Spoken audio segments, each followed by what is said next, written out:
Hi friends, welcome to Raising Lifelong Learners. I'm your host, Colleen Kessler, and this is the podcast where I encourage you to trust yourself and your differently wired kiddos as you help cultivate their curiosity, encourage them to discover the world around them, embrace who they are wired to be, all while helping them discover their passions, interests, and raise them to become the amazing adults they're meant to be. Hey, welcome back. This is episode 263. Today we're talking all about sleep, managing sleep in our neurodivergent kiddos, especially those who struggle. We have had so much of that going on in our house. We have always struggled. I've had kids that just don't sleep, didn't nap, struggle to stay asleep, struggle to fall asleep, struggle to get up in the morning. And it's a topic that we're covering in the Learners Lab this month. And so I thought it would be good to talk about it here on the podcast in case you're not a member. But if you're not a member, think about joining us. We are about to open the doors and we have a really cool bonus. We've never offered a bonus before like this for signing up. And if you sign up as an annual member, you get this amazing welcome pack that includes my brand new book, The Homeschool Advantage, a child-focused approach to raising lifelong learners, mailed directly to you. So you're going to want to watch for the opening of the cart and join the waitlist if you want to make sure that you don't miss it over at raisinglifelonglearners.com. Click on the Learners Lab button and the waitlist is there for you to sign up for. So I hope to see you inside the lab, but in the meantime, let's get on with today's episode. Hey there, welcome. Okay, so we are talking all about sleep. I'm so glad you're here because this is an important topic, something that so many of us, especially those of us who are homeschooling neurodivergent kiddos, struggle with. Sleep is one of those things that when you have a kid who is neurodivergent, who's gifted, twice exceptional, has anxiety, is on the autism spectrum, has any kind of different wiring, usually they have some kind of struggle with it. Your bedtime routine might feel like a battle. Your mornings might be tough because of sleepy, cranky kids or teens. And we are going to talk about all of that. Today's episode is all about how we can help our neurodivergent kiddos get the restful sleep that they need and how we can help ourselves, because a lot of times apples don't fall far from trees, right? And so those neurodivergent brains came from somewhere, and our neurodivergent brains also struggle with sleep. I am recording this episode at 1 o'clock in the morning. There are two reasons for that. Number one, it's the only time in my house that I can find quiet enough to record. But two, because I've always struggled with sleep. I've always struggled with insomnia and then getting up in the morning. And here I am in my early 50s. I just turned 50 last year, struggling still to fall asleep at night and to shut my brain down. So I'm recording this super late and I'm going to have to get up early in the morning to get my kids going for all of their things. We are going to talk about the science behind sleep, some practical strategies we can use to create better sleep routines, figure out like maybe when we should seek professional help, but also just talk about why this happens with a lot of our neurodivergent kiddos and why it matters in the first place. A little side note, every single month in the Learners Lab, I mentioned this in the intro, but every single month in the Learners Lab, we tackle a social and emotional topic or a theme related to raising and homeschooling neurodivergent kiddos. And this month, the month that I'm recording this, we took a deep dive into sleep. Now, this is airing towards the end of that month, but the beautiful thing about the community is that everything is archived. There's recordings for all of the master classes and other resources and classes and workshops for the kids, so that if you join later and you want to explore one of the topics we've already done, the information is there for you. So this month in particular, we did a masterclass for parents all about managing sleep for their kids and what some of the struggles are and what some of the ramifications of those struggles left unchecked can be. We also had a class for kiddos along with a quest, a challenge for kids to improve their sleep habits throughout the month with the chance for them to earn a badge related to that quest. And we did a creative thinking exercise that was related to thinking about new and innovative ways that you could help your sleep, along with an exercise in our journaling club, our doodling club, ways to relax through doodles. So lots and lots of different resources in there related to sleep. It might be worth checking out if you have been interested.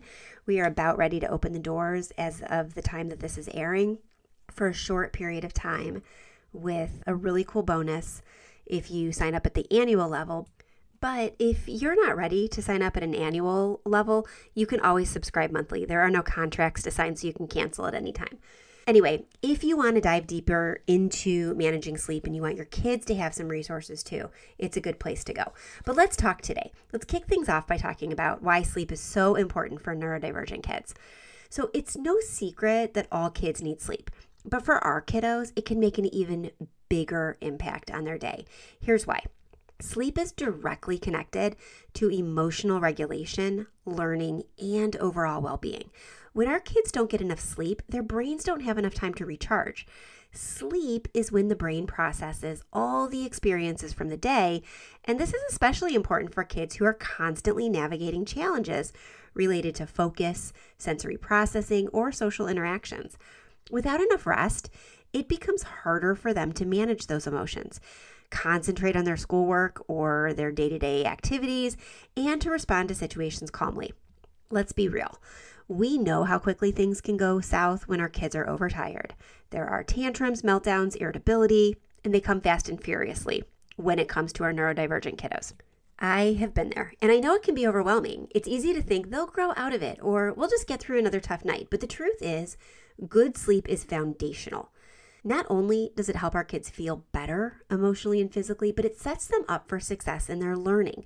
For homeschoolers especially, when there's a lot of flexibility and sometimes less rigid structure, I know there is in our house, a lot of flexibility, very little rigid structure. Building healthy sleep routines can help establish a sense of stability that benefits our whole family. The hard part is that neurodivergent kiddos, whether they have ADHD, autism, anxiety, or other differences, they often experience more sleep disruptions than neurotypical kids. For example, they might have trouble falling asleep because their brains are racing, or they might wake up in the middle of the night because of sensory issues. This can lead to restless nights and tired, irritable kids throughout the day. There are steps, though, that we can take in order to make this a little bit easier. So we're going to talk about that. We're going to talk about some strategies. But first, why are sleep issues so common in neurodivergent kids? The connection between their neurological differences and sleep challenges is strong. For kiddos with ADHD, it's often difficult for their brains to turn off at night. They've got racing thoughts or maybe excess energy, even though it's bedtime. Hyperactivity, both mental and physical, can make it hard for kiddos to settle down. It's like their brain is stuck in the go mode when it should be in slow down mode. And added to that, some ADHD medications, if your kiddos are on medication, can interfere with sleep, making it even harder for them to fall asleep or stay asleep. My oldest once described it when he was talking about how his brain races all the time as being like one of those wind-up toys that has like a key stuck in the back where you wind it up and then it goes. Being like one of those wind-up toys where the key is stuck and can't come out and it's just always cranked on go. And he was not able to wind down. With kiddos on the autism spectrum, there's often a strong connection between sleep and sensory sensitivities. And whether they're on the spectrum or not, actually, kiddos with sensory processing disorder can have the same issue. These kids might be more sensitive to light, noise, or even the feel of their pajamas or their sheets. It can lead to frequent waking during the night or difficulty settling in to sleep. On top of that, many kiddos who have sensory challenges have differences in their melatonin production. Melatonin is the hormone that tells our body it's time to sleep. And if your kiddo's body isn't producing enough of it or not producing it at the right time, it can lead to a delayed sleep routine, delayed sleep functions, and possibly frequent waking. If your kiddo deals with anxiety, that can be another big factor. Bedtime can feel like the perfect storm for anxieties to flare up. Everything is quiet. Suddenly their minds start racing with worries or fears that didn't come up during the day. These worries can be anything from thinking about tomorrow's activities, to replaying something that's happened, to fear of the dark or nightmares. All of this makes it harder for them to relax and fall asleep. And if that wasn't enough, neurodivergent kiddos are also more likely to experience sleep disorders like insomnia, delayed sleep phase syndrome, or sleep anxiety. Insomnia, of course, is when kids have trouble falling asleep or staying asleep. Delayed sleep phase syndrome is when a child's internal clock is shifted later, making them naturally more alert at night and sleepier in the morning. This is something I have struggled with my entire life, literally my entire life, from the time I was an itty bitty baby. It makes it harder for them to fall asleep and stay asleep, and it's especially common in kiddos and adults with ADHD. Sleep anxiety is, as it sounds, stress and worry about the sleep itself, which, as you can imagine, makes it even harder to relax and drift off. Understanding a little bit behind why sleep struggles manifest themselves in our neurodivergent kiddos and our neurodivergent selves, let's talk about how we can help them and possibly ourselves get better sleep. The strategies that we're going to talk about are all about creating consistency, comfort, and calm at bedtime. First things first, we need to establish a consistent sleep routine. I can't stress enough how important routine is. Our minds thrive on structure, and bedtime should be no different. A routine helps signal our brains, our kids' brains, our brains, and our bodies that it's time to slow down and prepare for sleep. This can be as simple as starting the wind down process 30 to 60 minutes before bedtime and sticking to the same activities every night. You could start with a warm bath or shower. Water can be very calming, especially for kiddos with sensory sensitivities. Now, for some kids, water and or showers are very alerting. Showers are alerting for me, at least one of my children. And so if I were, say, let's just use me as an example, if I were to take a shower at night, it would alert me and I would not be able to fall asleep. However, at least two of my children swear by taking showers at bedtime. It relaxes them, it calms them, and it helps them settle down. So you need to play with it a little bit, but that could be one strategy. After bath time or whatever, it might be brushing teeth, putting on comfy pajamas, and then settling into bed for some reading or some quiet time. What matters most is consistency, because over time, our kiddos' bodies will begin to associate this routine with sleep. One thing that might help too is creating a visual bedtime chart. This is one of the strategies that we talked about in the Learners Lab this month. The kids and I talked about creating a chart themselves so that they had ownership of it, showing each step of their bedtime routine, adding pictures or stickers or drawings to make it fun and something they look forward to. Not only does it give them a sense of control and involvement over their routine, but it provides a visual reminder of what comes next, which can reduce anxiety, especially in our kiddos who are prone to that. Another big part of creating a healthy sleep routine is making sure the environment is right for sleep. Neurodivergent kiddos tend to be extra sensitive to their surroundings, so optimizing their bedroom for better sleep is key. Start by looking at the lighting. In the evening, use dim, warm lights to signal that it's time to wind down. And at bedtime, try to make the room as dark as possible. You could use blackout curtains to block any outside light from coming in, or let your kiddo choose a soft nightlight if they prefer some light for comfort. Whatever you need to do, give your kids some ownership over it so that they feel like they've been bought into it and it's part of their choices. So if you've been a listener of the podcast for a while, you've heard me talk about CTC Math for the last couple of years. They have been supportive sponsors of the podcast, and as I've told you before, I'm a customer. My kids use CTC Math in their homeschool. I am a paying subscriber and have been for a number of years, even before CTC sponsored the podcast. I am a raving fan, and I will continue talking about their resources and their program until long after I'm done homeschooling, because I think it's really versatile for so many different types of families, whether your kids are super strong in an area or super weak in an area of math. It allows you to customize their education when it comes to math. I've talked to so many families over the years that I want to share with you a message that I received from Sandy, a longtime listener who was content in what they were using until, again, they weren't, and they switched over to CTC Math based on a recommendation that they'd heard on the podcast. Sandy writes, "We too started using CTC Math following your recommendation, Colleen. One of my sons is so dedicated. Then, after watching over his shoulder, my other son started using it too. They both now do an hour each workday by choice. I even enjoy it myself. I do the lessons with them, which is a handy brush up, and will occasionally do some of the algebra lessons ahead of time. Math was not my strong suit in school, but now I love it, and I wish the program had been available in the 80s. Too many people think they're terrible at math, but I truly believe we all just need a method of learning that suits us. CTC Math seems to work for all three of us." So check out ctcmath.com or go to the link over in the show notes for this episode and click on it to go over there and see the offer that they have for podcast listeners. You don't have to just take my word for it. You can take Sandy's as well. CTC is a great program and could be a wonderful benefit for your homeschool. All right, let's get back to today's episode. Okay, let's dive a little bit deeper into making the bedroom a calm, sleep-friendly place. Noise control is another important factor, especially if your kiddo wakes up easily. A white noise machine can help drown out background noises like traffic, barking dogs, or even household sounds. I've used a white noise machine in my bedroom personally for years and years. In fact, when I travel with a white noise machine app on my phone and I turn it on in the hotel room. So white noise can be very effective if you like that. I've got a couple kiddos who sleep with air conditioners or fans for that white noise.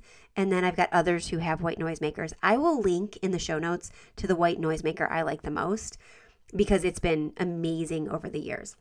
But white noise is something that can really trigger that relaxation. And then there's temperature.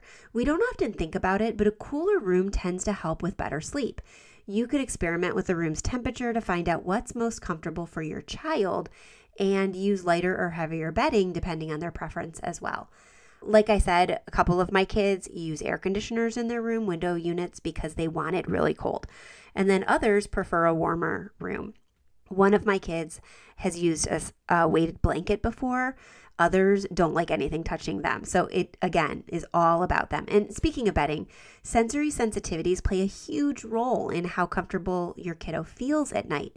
So for some kids, soft fabrics are a must, while others might prefer smoother textures.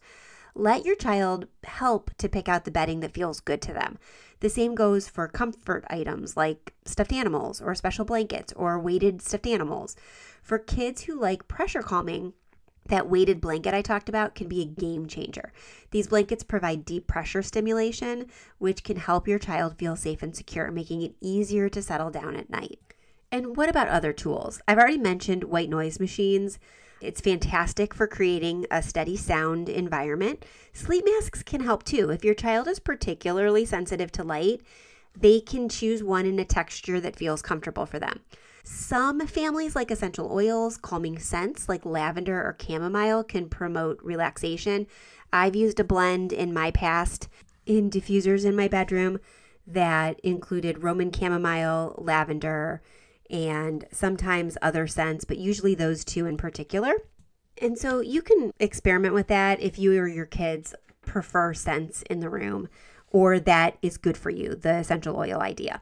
Sounds, sleep masks, weighted blankets, all of those things can help create a climate for your kiddos when it comes to sleep. Let's talk about one of the biggest challenges that we face in parenting, and frankly, it's one of the biggest challenges I face in my own world here, my own sleep cycles, is screen time. Screens are everywhere. Our kids love them, we need them. I completely make my living in screens. I'm either writing books, writing articles for magazines, I'm working on my website, I'm working on the membership community, I'm recording podcast episodes using my computer right now. Like I said, it's 1:00 in the morning and I'm staring at my screen as I'm recording this episode. We can't get away from them, but screens and sleep don't mix well, especially close to bedtime. The blue light coming from screens, whether it's from a tablet, a phone, a TV, a computer, they can mess with the brain's natural production of melatonin. Melatonin is the hormone that tells our body it's time to sleep. And when we're exposed to blue light, the brain gets confused and thinks it's still daytime. So one of the best ways to help your neurodivergent kiddo, or you, prepare for sleep is to limit screen time in the hour leading up to the bedtime. Now, I know this can be tough, especially if screens are a big part of your child's wind down routine. But shifting away from screen time before bed can make a huge difference. Instead, try replacing that screen time with calming, low stimulation activities like reading, drawing, or listening to soft music.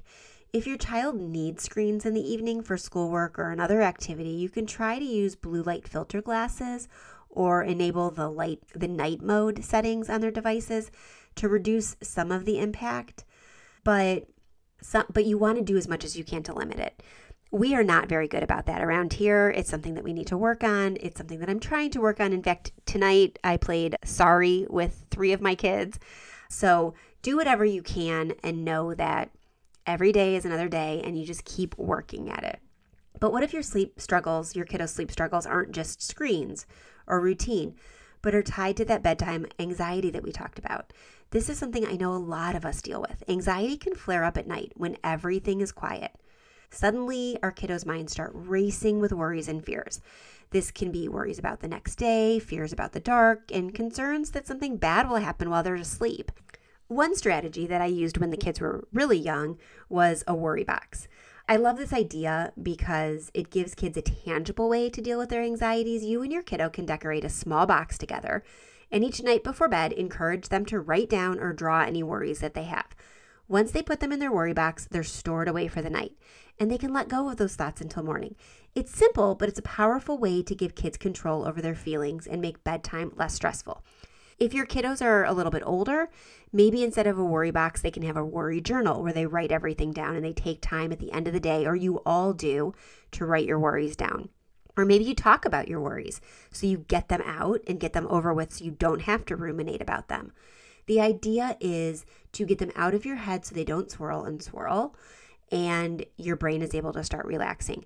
Another great tool is guided meditation or breathing exercises. There are so many wonderful apps and audio tracks designed especially for kids. They can follow along with a calming story or learn how to focus their breathing. One easy breathing exercise you can teach your child is the flower and the candle technique. Have them imagine they're smelling a beautiful flower as they breathe in deeply through their nose. And then imagine they're blowing out a candle as they exhale slowly through their mouth.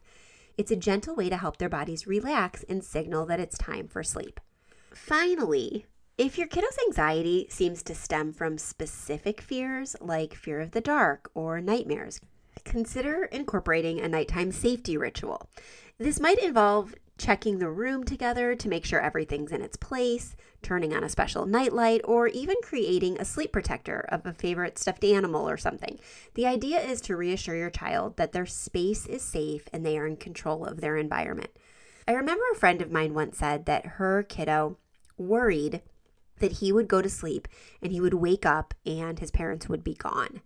And nobody would be home and he'd be all alone. Everybody would disappear in the middle of the night.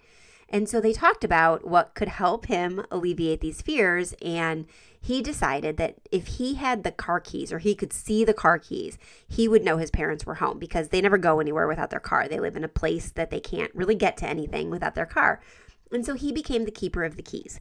They got a special dish that sat on his bedside table. And every night his parents deposited their keys in his special little bowl. And so if he woke in the middle of the night, he could just look down and he would see the keys in there and he would know his parents were safe and he was safe and he could go back to sleep.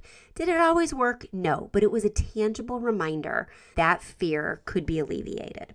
Now, we've covered a lot of different strategies, a lot of different ideas so far, but I want to remind you that every kiddo is different. Remember, we're building a toolbox because sometimes a specific tool will work for you and another tool may work for someone else and something might work for you for a while and then not work again. And so you want a lot of things that you could draw from so that as things change, you can change things up too.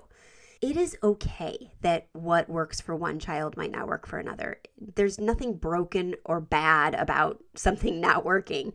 You just need to find what works for your specific kiddo. So one of the most effective ways to figure out what's working for your child is by tracking their sleep patterns. I highly recommend keeping a sleep diary for at least a couple of weeks. This doesn't have to be anything fancy. Just jot down when your kiddo goes to bed, when they wake up, how often they wake during the night, and how they seem to feel in the morning. In the sleep diary, you can also note any changes you've made to the routine or environment and how your child responds to them. For example, did the white noise machine seem to help, or did they struggle with it? Did the weighted blanket lead to more restful sleep, or did it seem to cause more restlessness? By tracking these details, you can start to spot patterns that might give you clues about what would work best for your kiddo. Remember, though, you need to give everything time. I was reading something recently that developing new habits takes on average about 66 days. Some people will get it in a little bit more than those 2 months. Some people will get it in a little bit less than those 2 months, but a habit takes at least those 2 months to build. And you want to make sure that you're giving it time.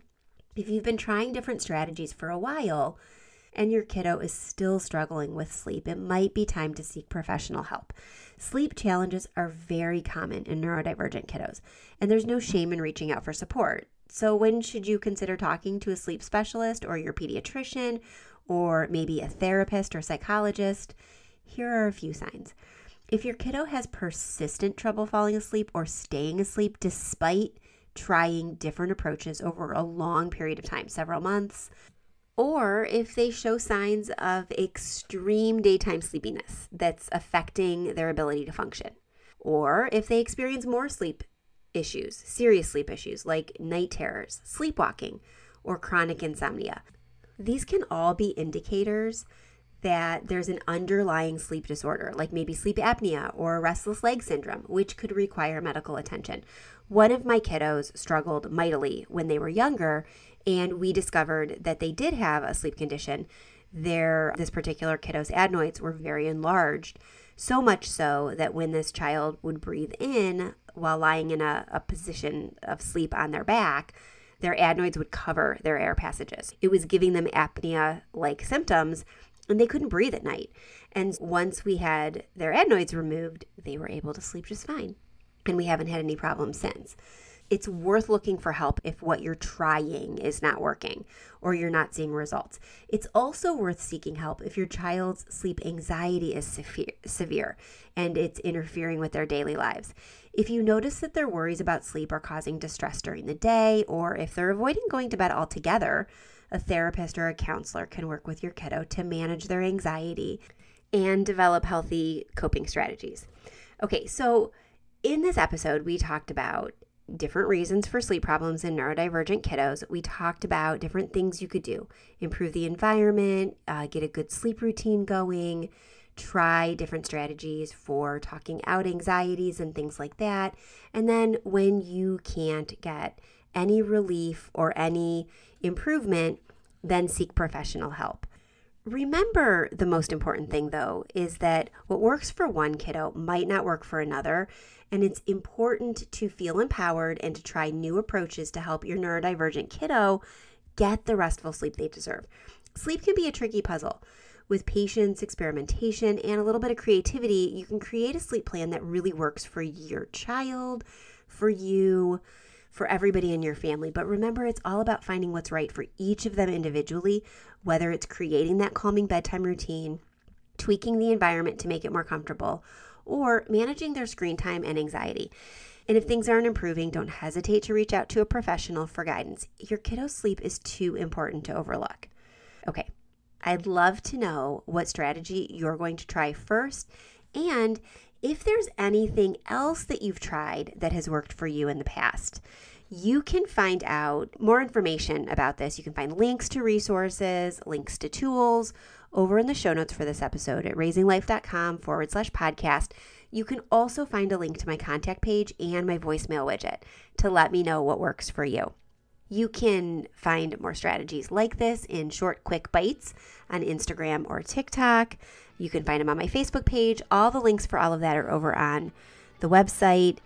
And we will be talking more about different things like this that relate to our neurodivergent kiddos, both here on the podcast and in the Learners Lab community. If you've been thinking about trying it out, I promise you this is the time. We're going to have this great bonus going. You're going to get a copy of my book. We're going to be going through the book inside the lab, and we have new topics just like this every single month to help you and your kids thrive. I'd love to see you in there. If you have any questions, please reach out, let me know. And thank you again to our sponsor, CTC Math. We really appreciate you. Check them out if you're looking for a math program. It's the one that we use. We are customers as well as being sponsored by them. I pay for my subscription every year. It's a great program. All right, we'll be back next week, same time, same place, with another great episode. Until then, I hope you have a great time with your kiddos. I also hope you get lots of great sleep. Have a good one. I'll talk to you soon. Bye for now.